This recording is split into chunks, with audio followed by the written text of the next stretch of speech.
राज्यातील शाळांची 11 एप्रिलपासून पटपडताळणी, शिक्षण संचालनालयाचे आदेश. वार्षिक परीक्षेच्या दिवशीच होणार विद्यार्थ्यांची मोजणी, बोगस पटसंख्येला लगाम बसणार. पुणे. राज्यातील शाळांमधील विद्यार्थ्यांची प्रत्यक्ष उपस्थिती तपासण्यासाठी शिक्षण संचालनालयाने कंबर कसली आहे.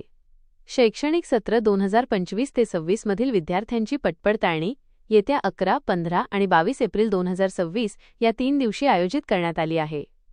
याबाबतचे अधिकृत पत्र शिक्षण संचालक प्राथमिक व माध्यमिक यांनी निर्गमित केले असून सर्व विभागीय उपसंचालक व शिक्षणाधिकाऱ्यांना नियोजनाच्या सूचना दिल्या आहेत.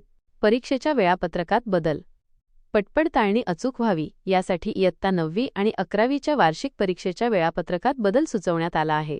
इयत्ता 9वी मराठी, गणित व इंग्रजी या विषयांच्या परीक्षा अनुक्रमे 11, 15 व एप्रिल 22 रोजी घेण्याचे आदेश दिले आहेत.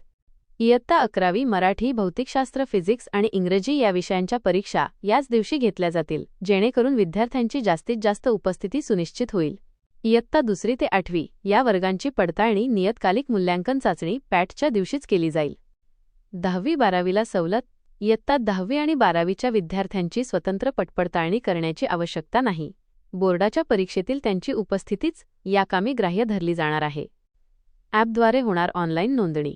यावेळी पटपडताळणीची प्रक्रिया पूर्णपणे तंत्रज्ञानावर आधारित असेल.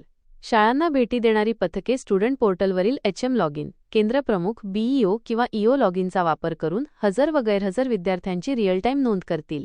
या सुविधेबाबत सविस्तर माहिती 7 एप्रिलपर्यंत क्षेत्रीय स्तरावर दिली जाणार आहे. असे असेल तपासणी पथक. मोठ्या प्रमाणावर होणाऱ्या या प्रक्रियेसाठी पुरेसे मनुष्यबळ उपलब्ध करून दिले जाणार आहे. यामध्ये केंद्रप्रमुख, गट शिक्षणाधिकारी, विस्तार अधिकारी, लेखाधिकारी, आहार अधीक्षक आणि डाएटचे अधिव्याख्याता यांचा समावेश असलेले पथक प्रत्यक्ष शाळेवर जाऊन तपासणी करेल.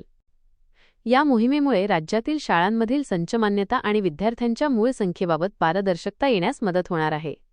व्हिडिओमधील शासन निर्णय व परिपत्रक आपणास हवे असेल तर ते आपल्या शासन निर्णय व परिपत्रक या टेलिग्राम चॅनलवर उपलब्ध करून देण्यात आलेले आहे. त्या ठिकाणावरून आपण ते डाउनलोड करून घ्यावे.